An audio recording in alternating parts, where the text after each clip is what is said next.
आप सभी श्री हरि विष्णु भक्तों को नमस्कार। स्वागत है अनुकरणीय सनातन पर। आज मैं आपको कार्तिक मास महात्म्य के 29वें अध्याय की कथा सुनाने जा रही हूँ। आइए श्रवण करते हैं पावन कथा। सभी बोले श्री हरि विष्णु भगवान की जय। श्रीमन नारायण नारायण हरि हरि भजमन नारायण नारायण हरि हरि। प्रभु कृपा से लिख रहा सुंदर शब्द सजाए कार्तिक मास महात्म्य का 29वां अध्याय।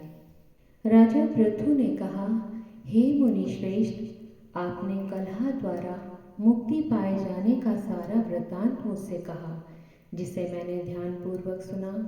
हे नारद जी, यह काम उन दोनों नदियों के प्रभाव से हुआ था। कृपया यह मुझे बताने की कृपा कीजिए। नारद जी बोले, हे राजन, कृष्णा नदी साक्षात भगवान श्री कृष्ण महाराज का शरीर और वेणी नामक नदी भगवान श्री शंकर का शरीर है। इन दोनों नदियों के संगम का महात्म्य ब्रह्मा जी भी वर्णन करने में समर्थ नहीं है। फिर भी चूंकि आपने पूछा है, इसलिए आपको इसकी उत्पत्ति का वृतांत सुनाता हूँ। ध्यान पूर्वक सुनो। चाक्षुषु मनवंतर के आरंभ में ब्रह्मा जी ने सह पर्वत के शिखर पर यज्ञ करने का निश्चय किया। वह भगवान श्री हरि विष्णु जी, भगवान श्री शंकर जी तथा समस्त देवताओं सहित यज्ञ की सामग्री लेकर उस पर्वत के शिखर पर गए। महर्षि भृगु आदि ऋषियों ने ब्रह्म मुहूर्त में उन्हें दीक्षा देने का विचार किया। तत्पश्चात भगवान श्री हरि विष्णु जी ने ब्रह्मा जी की भार्या त्वरा को बुलवाया। वह बड़ी ही धीमी गति से आ रही थी। इसी बीच भृगु जी ने भगवान श्री हरि विष्णु जी से पूछा, हे भगवान, आपने देवी त्वरा को शीघ्रता से बुलवाया था, वह क्यों नहीं आई? ब्रह्म मुहूर्त निकल जाएगा। इस पर भगवान श्री हरि विष्णु जी बोले, यदि त्वरा यथा समय यहाँ नहीं आती हैं तो आप गायत्री को ही स्त्री मानकर दीक्षा विधान कर दीजिएगा। क्या गायत्री पुण्य कर्म में भगवान ब्रह्मा जी की स्त्री नहीं हो सकती?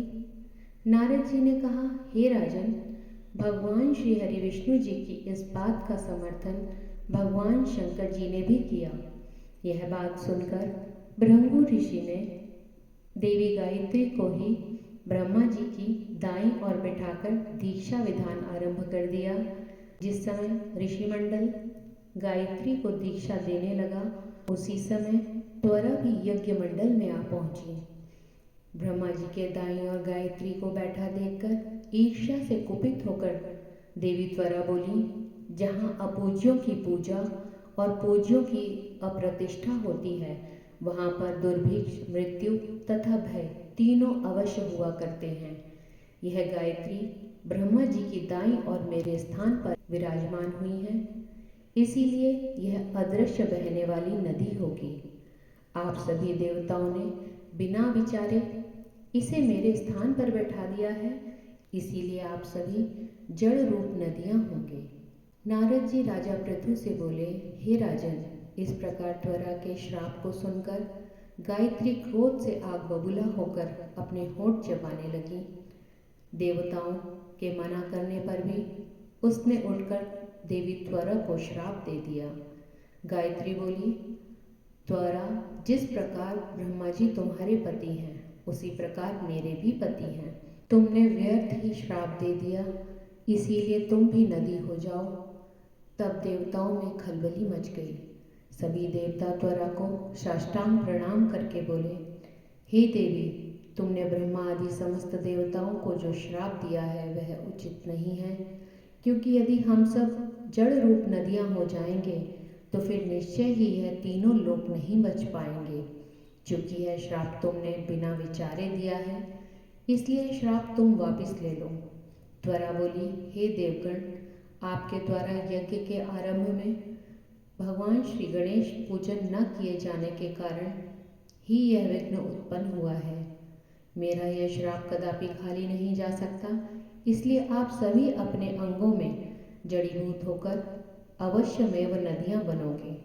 हम दोनों सौतने भी पश्चिम में बहने वाली नदियां बनेंगी। नारद जी राजा पृथु से बोले, हे राजन, त्वरा के यह वचन सुनकर भगवान श्री हरि विष्णु जी, शंकर भगवान आदि सभी देवता अपने अपने अंशों से नदियां बन गए। भगवान श्री हरि विष्णु जी के अंश से कृष्णा, भगवान शंकर जी के अंश से वेणी तथा ब्रह्मा जी के अंश से गुदमवती नामक नदियां उत्पन्न हो गईं। समस्त देवताओं ने अपने अंशों को जड़ बनाकर वहीं सहर पर्वत पर फेंक दिया। फिर उन लोगों के अंश पृथक पृथक नदियों के रूप में बहने लगे। देवताओं के अंशों से सहस्त्रों की संख्या में पश्चिम की ओर बहने वाली नदियां उत्पन्न हो गईं। गायत्री और त्वरा दोनों पश्चिम की ओर बहने वाली नदियां होकर एक साथ बहने लगी। उन दोनों का नाम सावित्री पड़ा। ब्रह्मा जी ने यज्ञ स्थान पर भगवान श्री हरि विष्णु जी तथा भगवान शंकर जी की स्थापना की। दोनों देवता महाबल तथा अतिबल के नाम से प्रसिद्ध हुए। हे राजन, कृष्णा और वेणी नदी की उत्पत्ति का यह वर्णन जो भी मनुष्य सुनेगा या सुनाएगा, उसे नदियों के दर्शन और स्नान का फल प्राप्त होगा। सभी बोले श्री हरि विष्णु भगवान की जय। श्रीमन्नारायण नारायण।